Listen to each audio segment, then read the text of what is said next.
In this video, we will learn how to change language in Fortnite. In order to change your language in Fortnite, firstly you need to open up the game, then head to the profile section from the top right hand side of your screen and click on your profile picture. After that, head to the settings menu. From here, head to the games tab. In here you will find your region and language settings. Under here you will find that there are all the languages that you can change to in game. So suppose you want to change to Espanol language, you just need to click on the shift right side arrow,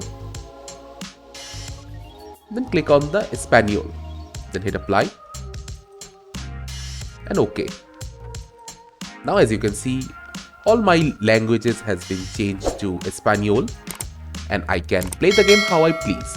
So this is how you can easily change your language in Fortnite. Thank you for watching. Subscribe to our Topical Talks channel for more videos.